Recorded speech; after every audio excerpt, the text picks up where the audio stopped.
नमस्कार। Stock market course for intermediates के पहले पार्ट में आपका स्वागत है। तो इस कोर्स में हम बात करने वाले हैं अलग अलग सक्सेसफुल इन्वेस्टर्स के इन्वेस्टमेंट स्ट्रेटेजीज के बारे में कि कैसे वो इन्वेस्ट करते हैं, कौन से क्राइटेरियाज है जिन्हें वो देखते हैं और उसके बेसिस पर इन्वेस्ट करते हैं। जो भी इन्वेस्टर होते हैं उनकी अलग अलग स्ट्रेटेजीज होती है जो उन्हें सूट करती है। तो हम शुरुआत करेंगे एक बहुत ही successful investor mister Joel Greenblatt से और हम बात करेंगे उनके मैजिक फॉर्मूला के बारे में। अपनी एक स्ट्रेटेजी को उन्होंने नाम दिया है मैजिक फॉर्मूला, जो कि इन्वेस्टमेंट वर्ल्ड में काफी ज्यादा पॉपुलर है। चलो तो देखते हैं कि मिस्टर जोएल ग्रीनब्लैट का मैजिक फॉर्मूला क्या है और किस बेसिस पर वो अपनी इन्वेस्टमेंट करते थे। अगर मिस्टर जोएल ग्रीनब्लैट की बात की जाए तो वो एक वैल्यू इन्वेस्टर और हेज फंड मैनेजर थे। उन्होंने इन्वेस्टिंग पर कई सारी बुक्स भी लिखे हैं, जैसे कि the little book that still beats the market. 1985 में उन्होंने गोथम कैपिटल, जो कि उनका हेज फंड है, उसे शुरू किया और अगले 20 सालों में उन्होंने सालाना 37% का रिटर्न दिया है, जो कि अपने आप में एक बहुत बड़ी बात है। और सालाना 37% रिटर्न बहुत ही ज्यादा अच्छा रिटर्न है। और ये रिटर्न उन्होंने 1-2 सालों के लिए नहीं बल्कि कंसिस्टेंटली दिया है, यानी 20 सालों के लिए दिया है। मैजिक फॉर्मूला में अच्छी कंपनीज को ढूंढा जाता है जो सस्ते वैल्यूएशन पर अवेलेबल हो, यानी अच्छी कंपनीज और सस्ता वैल्यूएशन, ये दोनों चीजें मैजिक फॉर्मूला में देखी जाती है। मैजिक फॉर्मूला की टोटल 6 स्टेप्स है। चलो तो इन्हें स्टेप वाइज समझ लेते हैं। पहली स्टेप ये है कि आपको मैजिक फॉर्मूला उन्हीं कंपनीज पर अप्लाई करना है जिनका मार्केट कैपिटलाइजेशन 5 से 10,000 करोड़ के ऊपर है। आप बहुत ही छोटी कंपनीज पर मैजिक फॉर्मूला अप्लाई नहीं कर सकते। तो मैजिक फॉर्मूला अप्लाई करते वक्त मैजिक फॉर्मूला का ये पहला क्राइटेरिया हमेशा अपने दिमाग में रखें। जैसे कि हमने पहले ही बात की थी कि ये कोर्स बिगिनर्स के लिए नहीं है। सो अगर आपको मार्केट कैपिटलाइजेशन क्या होता है ये पता नहीं है तो पहले आप मार्केट कैपिटलाइजेशन का वीडियो देख लीजिए। आप यूट्यूब पे मार्केट कैपिटलाइजेशन और सामने फिनोवेशंस टाइप कीजिए, जिसके बाद आपको मार्केट कैपिटलाइजेशन मिल जाएगा। सेकंड क्राइटेरिया ये है कि मैजिक फॉर्मूला बैंकिंग और फाइनेंशियल सेक्टर की कंपनीज पर अप्लाई नहीं करना है। अब आते हैं थर्ड और फोर्थ क्राइटेरिया पे, जो कि इस मैजिक फॉर्मूला के मेन क्राइटेरियाज है। थर्ड क्राइटेरिया ये है कि उस कंपनी की अर्निंग यील्ड ज्यादा होनी चाहिए और फोर्थ क्राइटेरिया ये है कि उस कंपनी का ROC that is return on invested capital ज्यादा होना चाहिए। अब अर्निंग यील्ड ज्यादा है या नहीं ये कैसे पता करें, तो उसका फॉर्मूला भी मिस्टर जोएल ग्रीनब्लैट ने दिया है। अर्निंग यील्ड का फॉर्मूला जो उन्होंने दिया है वो ये है कि EBIT that is earning before interest and tax divided by enterprise value.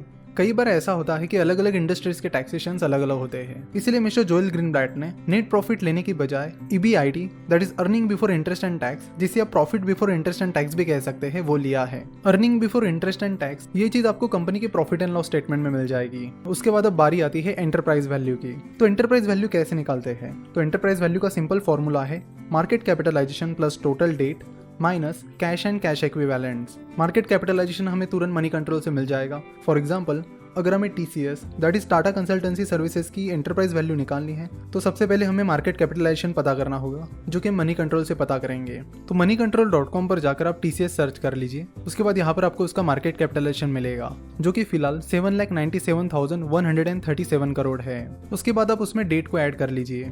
Date आपको TCS के बैलेंस शीट पर लायबिलिटी साइड में मिलेगा। तो यहाँ पर लायबिलिटी साइड में 2 सेक्शंस हैं, नॉन करंट लायबिलिटीज और करंट लायबिलिटीज। तो नॉन करंट लायबिलिटीज में यहाँ पर आप देख सकते हो बोरोइंग्स। तो ये हो गई नॉन करंट बोरोइंग्स, यानी लॉन्ग टर्म बोरोइंग्स, जो कि है 33 करोड़।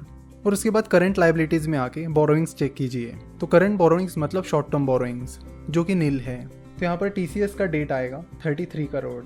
उसके बाद इस फॉर्मूला में आता है कैश एंड कैश इक्विवेलेंट्स। तो कैश एंड कैश इक्विवेलेंट्स भी आपको बैलेंस शीट में मिलेगा। तो एसेट साइड में करंट एसेट में आप देख सकते हो यहाँ पर आपको कैश एंड कैश इक्विवेलेंट्स मिलेगा, जो कि 3,327 करोड़ है।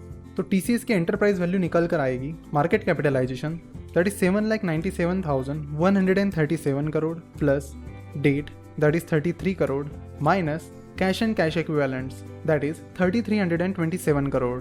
तो TCS की एंटरप्राइज वैल्यू निकल कर आई है 7,93,843 करोड़। तो आपने देख लिया कि एंटरप्राइज वैल्यू निकालना कोई डिफिकल्ट बात नहीं है, बड़ा आसान सा काम है। चलो तो हम यहाँ पर TCS की अर्निंग यील्ड निकाल कर देखते हैं। तो अगर TCS का EBIT that is earning before interest and tax देखा जाए तो TCS के प्रॉफिट एंड लॉस स्टेटमेंट में TCS का earning before interest and tax directly नहीं दिया गया है, लेकिन TCS का अर्निंग बिफोर टैक्स दिया गया है, जो कि है 40,705 करोड़। तो एक्सपेंसेस में E जो ऑप्शन है वहां पर लिखा है फाइनेंस कॉस्ट। फाइनेंस कॉस्ट में मेनली इंटरेस्ट कॉस्ट ही होती है। तो आपको करना होगा कि प्रॉफिट बिफोर टैक्स में आपको फाइनेंस कॉस्ट ऐड करनी पड़ेगी, जिसके बाद आपको profit before interest and tax मिल जाएगा। So let's do that. So TCS का प्रॉफिट बिफोर टैक्स है 40,705 करोड़ प्लस फाइनेंस कॉस्ट है 170 करोड़। तो टोटल निकल कर आती है 40,875 करोड़, जो कि TCS का earning before interest and tax है। अगर आप कंफ्यूज हो गए हो तो आपको बता दूं, अर्निंग और प्रॉफिट दोनों का मतलब एक ही होता है। सो टीसीएस का EBIT आया है 40,875 करोड़ डिवाइडेड बाय टीसीएस का enterprise value that is 7,93,843 crore multiplied by 100, जो कि निकल कर आता है 5.14%। इसी तरह आपको कई सारी कंपनीज की अर्निंग यील्ड निकालनी होगी और जिन कंपनीज की अर्निंग यील्ड ज्यादा है उन्हें आपको ऊपर रखना होगा। अर्निंग यील्ड के बाद अब 4th स्टेप आती है high ROC that is return on invested capital. तो रिटर्न ऑन इन्वेस्टेड कैपिटल का फॉर्मूला है EBIT that is earning before interest and tax divided by capital employed. अब EBIT कैसे ढूंढना है ये तो हमें पता है, तो अब हम बात करेंगे कि कैपिटल एम्प्लॉयड कैसे पता करें। तो कैपिटल एम्प्लॉयड का फॉर्मूला है non current assets plus current assets minus current liabilities, और ये सारी चीजें आपको कंपनी की बैलेंस शीट में दिखेगी। तो यहाँ पर टीसीएस की बैलेंस शीट आप देख रहे हो, तो बैलेंस शीट में एसेट साइड में आपको दिखेंगे टीसीएस के नॉन करंट एसेट्स। तो टीसीएस के टोटल नॉन करंट एसेट्स है 20,468 करोड़ और टीसीएस के टोटल करंट एसेट्स है 79,032 करोड़। उसके बाद हम देखेंगे टीसीएस की करंट लायबिलिटीज जो कि है 18,896 करोड़। तो टीसीएस का जो कैपिटल एम्प्लॉयड है वो है 80,604 करोड़। तो चलो अब निकालते हैं ROC। तो EBIT that is 40,875 crore divided by total capital employed that is 80,604 crore multiplied by 100, जो कि निकल कर आता है 50.71%, जो कि काफी अच्छा रिटर्न ऑन इन्वेस्टेड कैपिटल है।